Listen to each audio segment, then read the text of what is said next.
Okay, we're going. Hi. Hi, I'm Bennie. I'm Valerie. And this is Wholehearted Living. We are the podcast. I still look at the title. We are the podcast of siblings who try to give you guys something that's going to be helpful for your life and help you live a wholehearted Life. Yeah. Yeah. There you go. You're my brother. And I'm your brother. You're my sister. That's what I should have said. That's what makes us siblings. Yes. Yeah. And one of us will choose a subject matter, and then the other person is surprised by the subject matter and then has to come up with some really clever anecdotes. I always know when I do my subjects, I have to start asking a question, because I notice that you always ask me a question at the beginning of your subject, and then I do? I think pretty much. And then I'm always like, oh my gosh, this is your subject. Why are you putting me on the spot? Oh, so I shouldn't ask you a question? You can. Because I'm going to ask you a question. I knew it. I got to come up with something. So tell me about your week. Oh my gosh, I'm on a summer break right now. So been a couple weeks not at work, and it's been wonderful. Yeah. Are you going to the beach? I have. Yes. Yeah. Yeah. Why don't I look dark? You've always looked dark. No, I'm really dark. Look at this. Oh, wow. For everybody who's watching or listening, and I got a watch tan, and she has a watch. No, tan. I mean, so you want to see something really funny? I'm going to show you something that even the YouTubers can't see. Patty always laughs at me, but look at my feet. I know. So what's funny is that Patty will be in the sun, purposely sit in the sun, wear her everything, and then she'll show me her like sandal, because we wear Birkenstocks, and she'll show me a Birkenstock tan, which is virtually imperceivable. And I am avoiding the sun at all costs because I don't like the heat. And I said, look at mine. She's like, you suck. Did you tan so quickly? See, I seriously, I tan with the kitchen lights. Most of my sun has actually been walking down at the beach with the dog. Gotcha. We rode our bikes last weekend, and then we did lay out one day. We went and like sat in the sun for a couple hours one day. But it's just been wonderful. Yeah. Babysat the girls a few times. You know what's really weird though? I think what's really weird are like spiders that can fly. Oh, never mind. Keep going. What's really weird is that the first 2 or 3 days that I was on spring break, I almost was like, this is summer break. Summer break. I was almost like, oh, I don't know. I feel like I almost had this like lull. Like as much as I was so excited school was over, I was like, I don't think I could ever retire, because I just don't know if I could ever have that feeling of not having somewhere to go every day. We are different. I know. If I had enough money right now, I'd retire. This podcast would be over. Because man, if it wasn't for this podcast, we couldn't make it financially. Well, the thing is, yeah, right. No, I mean, I think if we had enough money for me to retire and go off and do whatever we wanted to do on a daily basis, that'd be great. But I'm busy. There's not been one day that I haven't done something, but I also just miss structure of going into work and you know what, that kind of stuff. Dad used to always talk about this, and it's really interesting because he's been retired now for a long time. Mm-hmm. Has it been like 15, 20 years? Maybe. 50? I don't know. It's been a while. I really don't know, but it's been a while. Well, yeah. You were nodding like you knew. I mean, you said he's been retired a long time, so I was nodding. Yes, he has. How old is he? He's 84. He just turned 84, is that right? Yeah. So he's been retired for probably 20 years. Yeah. God, that's crazy. Right. But anyway, I remember him saying that it's super important to keep some kind of schedule when you're retired. Otherwise, those people end up getting older faster. The people who don't. Mm-hmm.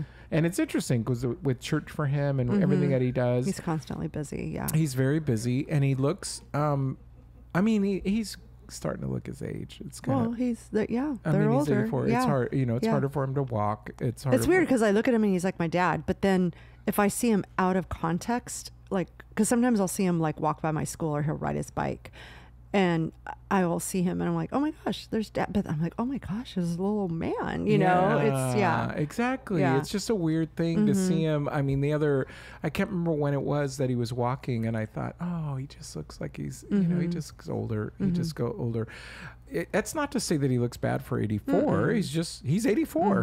He's 84. They, both mom and dad are 82, 84, and they are both so busy. Yeah. And they both just keep going. And I think that's why they are still healthy. And because they honestly, mom, they just always have stuff to do. And I don't mean they have stuff to do like they go to the mall or they go to lunch. Like they are busy with stuff because they make sure that they are always scheduling stuff. Yeah. Like dad's doing Bible study type stuff or teaching guys or going somewhere or reading, constantly learning. And mom does her same, well, she's always learning but she's always learning the same things because she loves studying. Yeah.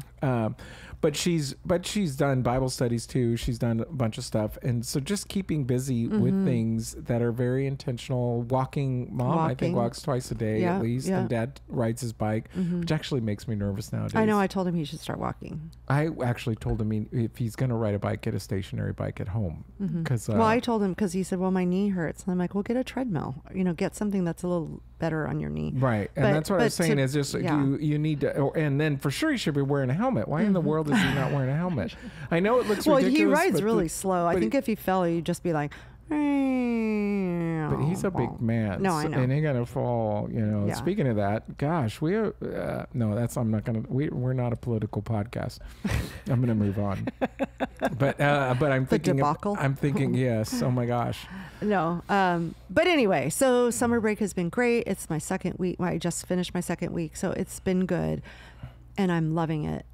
But I also do look forward to going back to work, as weird as that sounds. I kind of do. I don't think it sounds weird. I think, as a matter of fact, even as kids, I look forward to going back to school because it's when you could see your friends. It's like, you know, I didn't particularly like the school and the homework and blah, blah, blah. But it doesn't matter. I cheated all the way through. So Michelle Bischoff and Jenny Yu, they were my best friends. Aw. Yeah. Shout out to them who don't listen. You guys suck. I'm kidding. Oh my goodness. I would have to send him a text and say, you guys need to listen to it. And Michelle is actually dad's dentist. Oh gosh, really? How funny. Yeah. So that's a side note. And you know, and Jenny Yu is a podiatrist. Is it dad's foot doctor? No, it's not dad's. She just is. It was a random comment. Peter said something, but I have headphones on. What? I could see his. Who? She had brain surgery? Yeah. When? 30 years ago. Oh.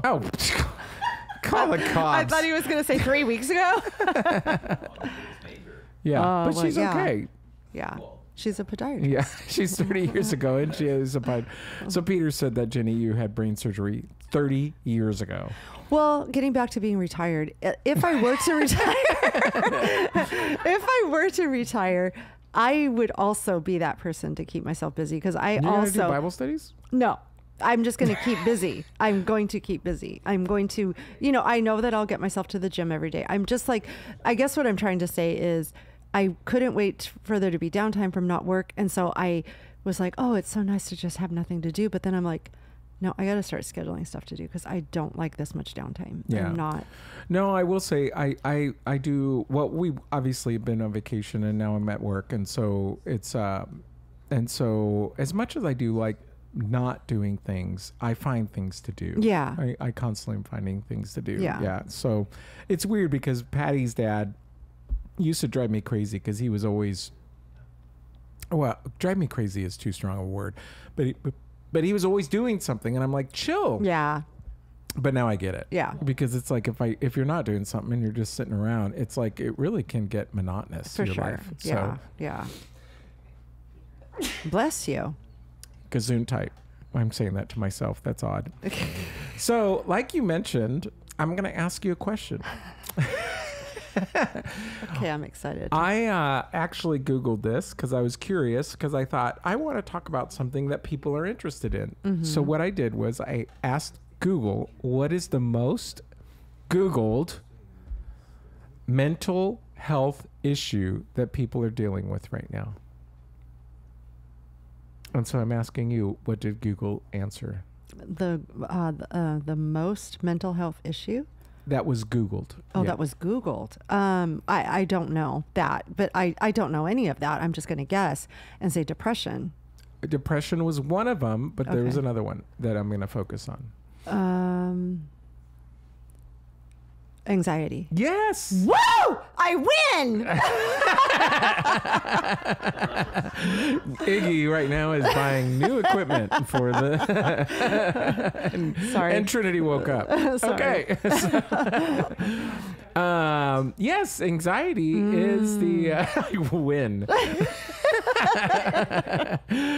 You get nothing. Oh, wow. Yeah. So anxiety was it literally said depression and anxiety are the two biggest factors. So I thought that today we would talk about those. Oh my gosh, we forgot to talk about Iggy. Iggy, speaking of anxiety and depression. No, just kidding. That's me. Hi, Iggy. Just kidding. Thank you. We're glad you're with us. Okay. Iggy, would you have said anxiety and depression were the number 1 and 2 things that were Googled? Yeah. Yeah, see? And there you go. We're all on the same Because I've page. Googled them before. Oh, is that true? So he knew. He cheated. Because he was thinking, gosh, I wish these people would talk about it. Okay. So I just thought we would talk a little bit about anxiety. Okay. And so what it is and what it does. So I'm just I wrote a bunch of stuff down. You see, I have notes today. You do? Last week you had like 750 pages. I write it down with a pen, and you write it down in your little iPad thing. Because I don't like killing the environment. You're totally ruining everybody's life. I don't throw it away. It's in here. Yeah. You should see your my kids are gonna journals. die. Legit. You should see my journals and my what do they call it? Planners every year. I have them all. I have them all saved because I don't want to throw them away. Why? I don't know. I guess I could burn them or something so that they don't go in the environment. I'm environmentally friendly. Really? Yeah, I am. Okay. I still don't understand what saving them has anything to do with saving the environment. You already killed the tree. It's dead. No, I didn't kill it. Somebody else did. I just bought the book. No, I'm just saying that. Oh, I see what you're saying. But no, I'm just an old-fashioned pen and paper gal. So Yeah. Well, I have to admit that 99% of the time when I do this, I always write it out. I don't type it. So you've seen, and so there's some notes there. So I still, but this time it's actually typed because I cut and pasted some things that I stole from the internet. But that's another story. So I just thought we'd talk a little bit about anxiety and how it affects people's lives. So do you feel like you're an anxious person? no. You don't have any anxiety whatsoever? What's going on? I mean, You realize that this is I don't feel like it's medium. an anxious thing. I think that there's sometimes I feel like unsettled about things that don't have closure but I don't feel anxious. Okay. Yeah. What do you think, because we've talked about this before, so this is not going to be news to anybody. What do you think is the root of, what is it called? The compulsive, what's it called? OCD? OCD. Just liking everything in its place. Yeah, well, that's the definition of it. But, but what? So you think that's anxiety? Well, I don't think it is. I would say it is. Oh. Because if it's not in its right place, what happens? I put it back where it's supposed to go. I'm saying, if it's not in its right place and you have to walk out of the room, what happens? You want me to say that I feel anxious. No, I don't want you to say that. I'm saying that's probably what happens. Am I right? I do get anxious about that, but here I don't like things to be out of place. I get what you're saying. And if you guys go back to the very beginning of all our podcasts, we talk about the fact that I like things in its place and I can't leave the room unless the pillows are fluffed. But I feel like the word anxious is different than having anxiety. Oh, that's interesting. That was not where I was going, but I'm curious what that means for you. Well, I just feel like I see people in my life that have anxiety and I feel so bad for them because I don't ever feel like how these people feel. And they legit have anxiety. for me, I can compartmentalize that part by, it's okay. Yeah. So I like my pillows to look a certain way. I don't want to get up and have them all over the couch. I want them to put back where they're supposed to be. And I will feel anxious for a minute if they're not in that spot, but I don't feel like that's an anxiety feeling. I just feel uptight about it. I feel, and I understand what you're saying, because by definition, that could be that. It could mean that I do have anxiety, but when I hear people that have anxiety and these things that they go through, I'm like, that is so not me. You don't suffer from it. I don't suffer from it. There you go. She could lay down in bed and go to sleep. Some people couldn't. Yeah. No. So you can, if you couldn't hear Peter offline, was she could sleep. You could sleep. Yeah. Yeah. You're not gonna go that far. Right. Yeah. I don't mean to say that I'm not trying to say that you're an anxious person, but I will say OCD is a anxiety trait or something. Yeah, or I mean, the root of it is ultimately anxiety. It's under that umbrella. Like in terms of a treatment, it's going to be based on anxiety because the idea is now yours is talking about fluffing up pillows, but if you take OCD to the nth degree of, let's say, somebody who has to wash their hands every 5 seconds. Well, what is it? They're anxious that they're going to get sick. So they have to make sure that their germs are clean. They're anxious that this is going to happen. They have to go check the door to make sure it's locked. Why? Because they got to make sure because they're anxious that someone's going to walk in. So ultimately, I don't live like that though. But so I get what you're saying, but I also feel like maturity has gotten me to a place where, as much as I do have OCD in certain things in my life, but I also can put it on the back burner. Yeah. Now. Well, you don't exhibit, I'm giving you crap. You don't exhibit any signs of anxiety other than your OCD. I'm not trying to say that you live with it and you're freaking out. But I'm interested to know about the people that you say are anxious. How would you describe what they're going through? Like, what is it that they're going through? I'm saying this wholeheartedly. I cannot describe it because it's somewhere I've never been, and I've seen anxiety attacks, and I cannot help them come out of it. And it's troubling because I feel like I feel like I could say, okay, just breathe. Okay, just slow down. Okay. And it's just like, there's no turning back. It's almost like that person with the temper when you're like, oh, just, it's okay. You don't have to be upset. And then they're just like, well, I'm already there. There's no turning back. There needs to be time, if that makes sense, for them to come down from it.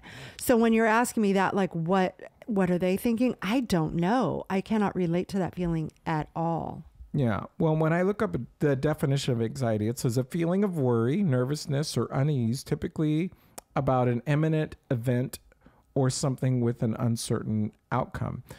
So what's really happening, I don't know if you know what's happening in the brain, but we have a fight or flight mentality when it comes to things. Yeah.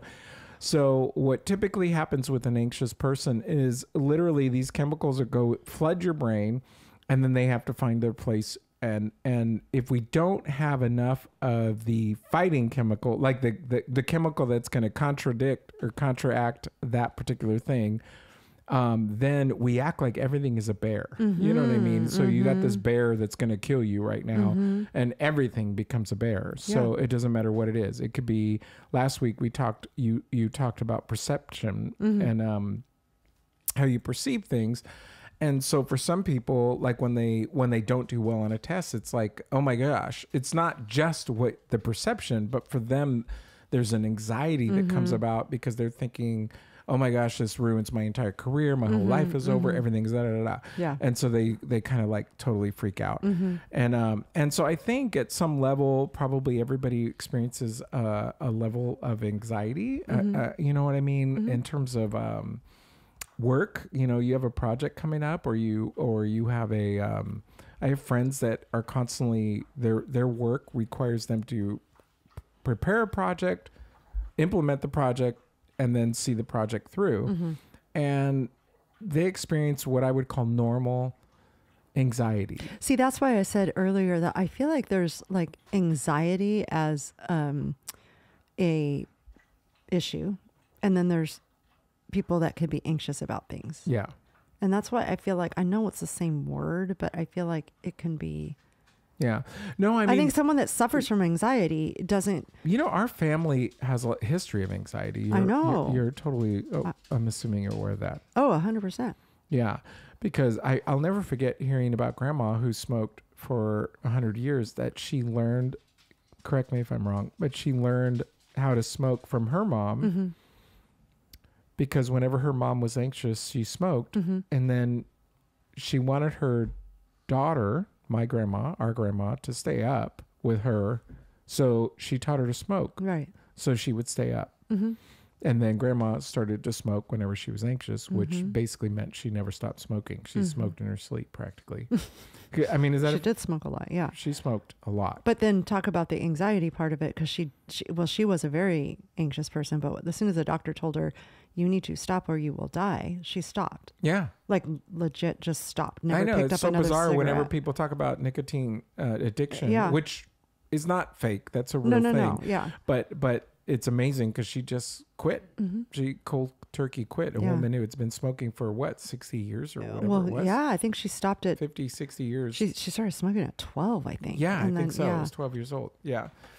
With her mom. But the point is that we have a long history. Our dad, I don't think mom is anxious at all. Yeah. Dad's anxious or has anxiety and OCD. You two are similar in that thing.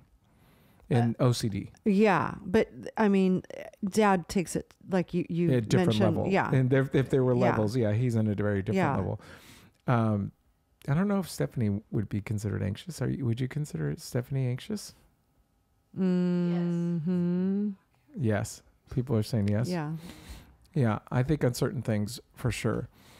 Would you say I'm anxious? Mm-mm. Yeah, I don't think I'm Not at anxious. I don't think I get anxious. Mhm. Would you guys say I'm anxious? Iggy just smirked. What in the world does that mean, Iggy? Yeah, I think he was like, oh, I'm not going to answer that question. I'm going to be an in-law one day. I'm just going to show up.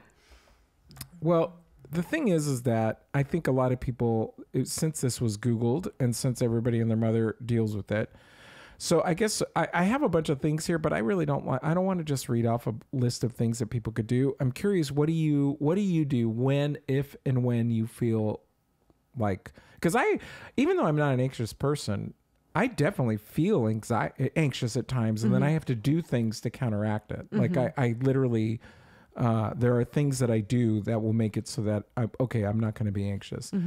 I won't live in this anxiety. So for those of you that don't know, I have a very difficult school situation going on. My last site was, it's just easy to say now, it was a horrible experience. And as I'm learning more and more and more about a new site, it was a really horrible experience. It led me to have to do some work with the university because it didn't leave well. It was just a horrible experience. And so I could get it's very easy to get anxious. You could potentially just go, oh my gosh, my whole world is falling apart and everything. And I just go, why?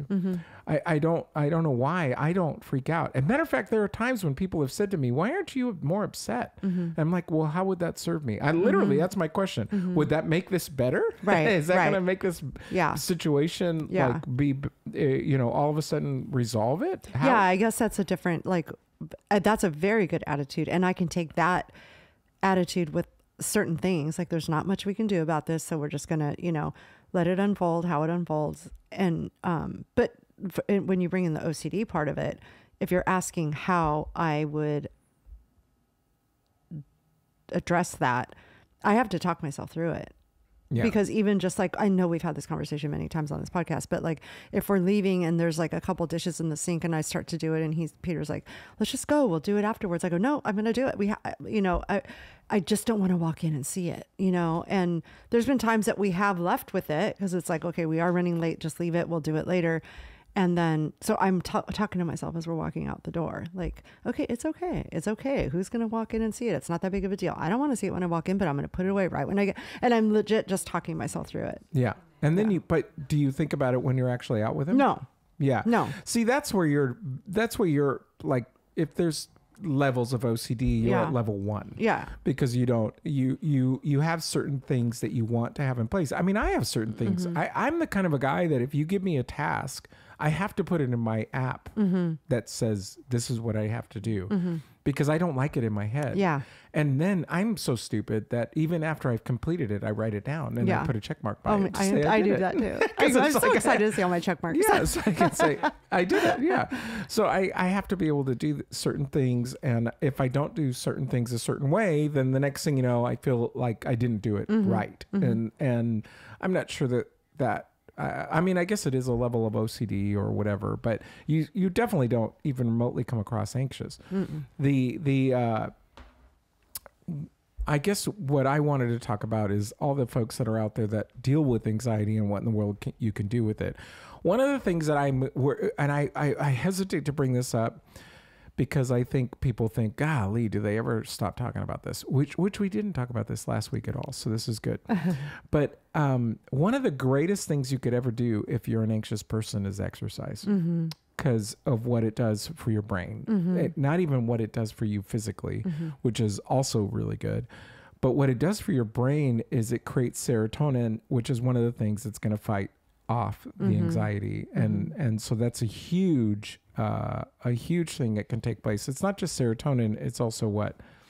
Endorphins. And there are several different exercise promotes the release of endorphins, and they're just natural mood lifters. I have to admit, I go for it. Oh no, I was just going to say today I took the dog for a walk, and like I said, I feel like a lot of times when I don't have much today there wasn't much on the calendar to do today, and so I was just like, okay, I was kind of feeling like heavy. I was just feeling like I need to get out.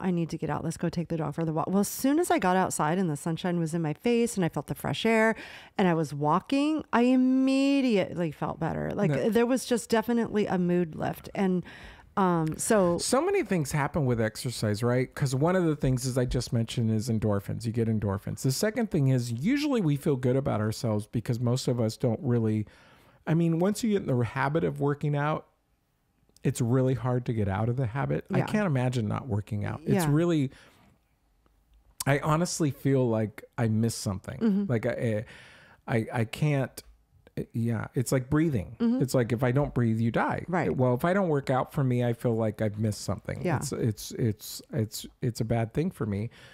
And what I think people don't recognize is it's not just good for you physically. And I'm not even talking about, yes, it's great if you can do more of a workout and a heavy workout and whatever. I'm just talking about a walk. I'm just talking about a 15-minute walk, getting outside, doing something. Even if you don't get outside, do it on the treadmill, do it on your stationary bike. But there's something to be said about having the vitamin D. The vitamin D and really getting out is. of your situation is also good. But I'm just encouraging people to move. Yeah. And if you're able to move and if you're doing that, it will in fact help you with your anxiety. And I know one of the big things that people will say is, well, I don't have time. And I'm just like, I bet you every single person out there that's saying doesn't have time binges Netflix for at least an hour. Or I was going to say, just look on your phone at your screen time. How much time are you scrolling? Yeah. What is your, every single moment that you could be doing that, there's a moment you could be walking. And so just that would change your life because you would literally physically be doing something that would be creating a contrary impact to your anxiety. So that is something that's huge. Is there, what other things can you think of so that I'm not just reading a list that's helpful for anxiety? Well, I guess for me, I'm thinking like, I guess I'm thinking more of an anxiety attack. Like anxiety attacks, that's really hard to just go, I'm going to just go take myself for a walk. Have you ever seen somebody have an anxiety attack? Well, anxiety attack, or you're talking about panic attacks and stuff, that's a little different. And so there's breathing exercises that you can do in those situations. Breathing is huge. Counting is good. Anything. And when I'm referring to breathing, I'm talking about intentional breathing. I'm saying, okay, I'm going to count in. And you count in like 6, and you breathe in for 6 counts, and then you hold it for 6 counts, and then you breathe out for 6 counts, and you do that like 6 times. And that will also, it's kind of like pushing Control Alt Delete on your brain. It's like resets. It just reminds me of back when I took Lamaze classes for giving birth, and then they taught you how to breathe during the contraction, and it's taking your mind off the actual physical thing that's happening and focusing on the amount of breaths you're going to take. And there's something that happens chemically in your brain when you breathe like that, because so when we are experiencing a panic attack or anxiety attack or whatever it is, what's happening is that your brain is being flooded with these other chemicals that are causing you to feel that anxiety. And so one of the things, if you've ever seen a movie or something like that, they get slapped, they slap somebody or something. What they're doing is they're trying to re-engage them so that they take captive take a breath, their brain again. They go, I need to come back. Yeah. So pinching yourself, people put a rubber band and they snap the rubber band. But breathing also does that. It makes it so that we go, okay, I'm going to re-engage the brain. And so that's I've heard of like the square, is it called square breathing? I don't know. Yeah. You go, it's like it's an intentional breathing pattern. So you're putting a square in the air and you're following it, and it's an intentional breathing pattern. And then the counting, it's not just counting 1, 2, you're going to count different numbers. Oh, I never heard that. But you could do that. Huh? No, go for it. No, I'm just saying, like you intentionally say different numbers, and so you're not just habitually just going 1, 2, 3. So 4, it's 5, 6, re-engaging. 7. Oh, right. Yeah, So you're again making it so you're thinking through your brain. The point of what we're trying to say is, whenever people are experiencing anxiety, now there's a certain level of anxiety where you need therapy. So please seek out therapy. I'm not trying to tell people not to do that. But I think a lot of people experience anxiety at a level where it does dominate your life and you're not seeking help. And there's things that you can do in order to just practice. Yeah, and just regular life practice so that it doesn't control you. It's fascinating to me because in my pastoral background and people, there are a lot of quote unquote sins in the Bible that people talk about. And one of the things that people do not talk about is anxiety. And yet that's one of the biggest things that it says you shouldn't worry about anything. You shouldn't be anxious. Yeah. Yeah. You should not be anxious. It literally says be anxious about nothing.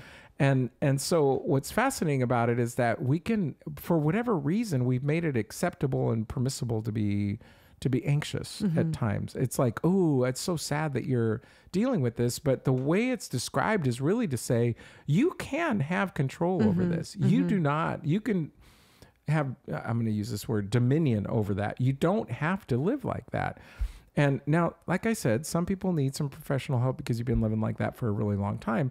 But a lot of people, it's like, it's just a matter of saying, I'm not going to, for instance, there's a lot of parents out there with kids and they're constantly looking in on their kids. Are they okay? Are they okay? Are they okay? Are they okay? Are they okay? They might not be calling them all the time, but they're constantly worried about them. I don't know how you are. Maybe you are like this, but I feel like a horrible parent. I don't know how Patty was, but I did want to know if my kids were okay. So you know what I did was I turned on the hallway light. I said, would you get home, turn it off? So that way if I wake up at 3 a.m, I get to see that the light's off. If it's 3 a.m. and the light's still on, then I'm going to go, where are they? Yeah. I don't know. Did you actually sleep during those times or did you wait for the light? You just fell asleep. But there are some people that now. don't sleep. We do that now. Oh, I don't do it anymore. I could care less. Oh, no. We do that now with Kai when she's out, wherever. And we just leave the light on in the living room and leave our door slightly ajar. And then we totally doze off. We're not anxious that we're waiting up for her. But then, at some point in the night, you turn over and you go, okay, the light's off, the door's closed, she's home. I don't even look at the time. I just want to know at that point that she's there. Yeah. But I'm not an anxious person. I just want to know, okay, did she get home? Because you're right. Like at one point, if the light's still on and I look, it's 4 a.m, I'm like, she didn't get home. What the heck? But yeah, what's going on? Yeah. So but the thing is that there are people that can't live without, they can't function. They're constantly worried. They're constantly thinking about what is going on and what, I don't know. I'll never forget Mom talking to us one time. And I remember the first time that Ashley, our oldest, was going to go to it. I think it was an overnight party or I don't know what it was. Maybe it was a camp, a church camp. I don't know. But I start to get a little nervous. And I was like, Mom, what did you do when you were nervous? And of course, what did Mom say? Yeah, pray. Yeah. And so she was like, I just prayed. Yeah. She goes, I just prayed. I didn't know what else to do. What else could I do? And I was like, oh my gosh, but it was like in her mind, it was like, well, God can do better than I can do anyway. So, but there's something to be said about the fact that there are things that are out of our control. One of the things I learned in, 12-step stuff is the serenity prayer.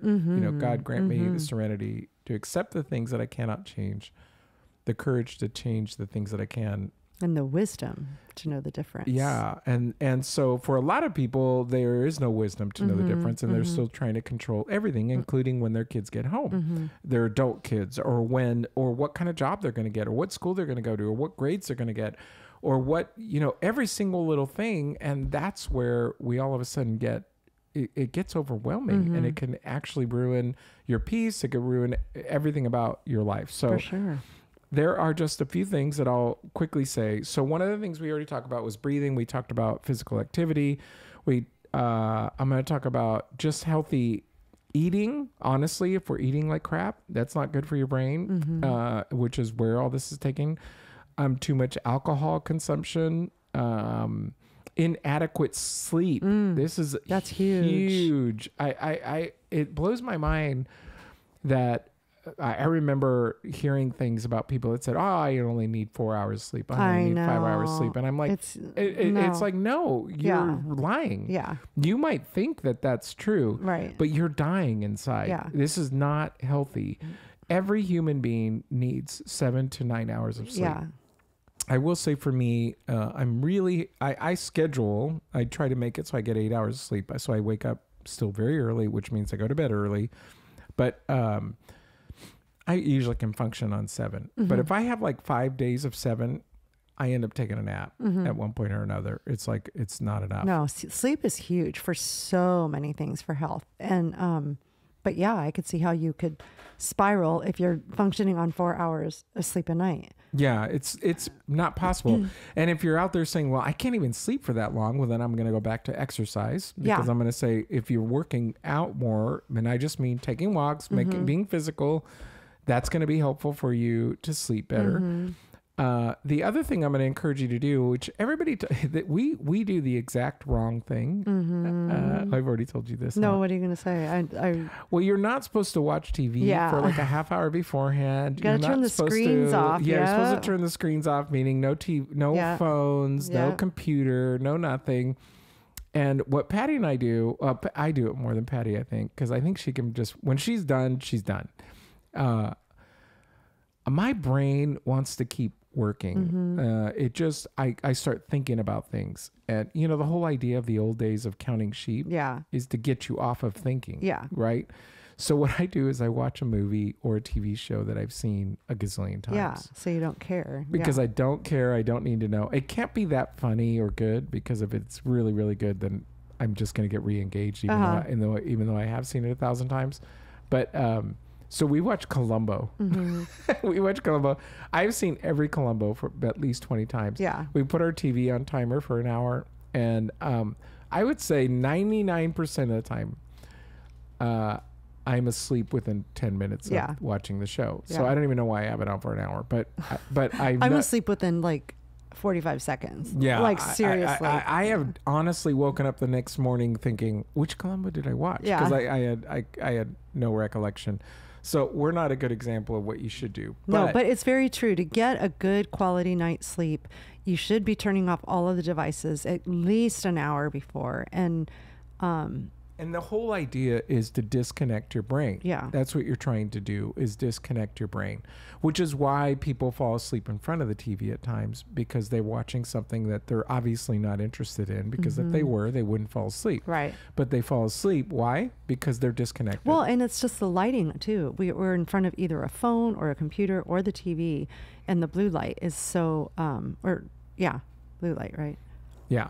Last week we talked about controlling negative, I'm going to call it controlling negative thoughts, but this is another thing that we could do to deal with anxiety. So there's a number of different things. Honestly, you could just Google this and just say it. But what I really wanted to talk about, and we'll finish with this, is just the idea that anxiety is something that I think a lot of people deal with at some level, or experience at some level, but they're not dealing with it. They just think, this is my life, and I'm gonna have to, I just have to.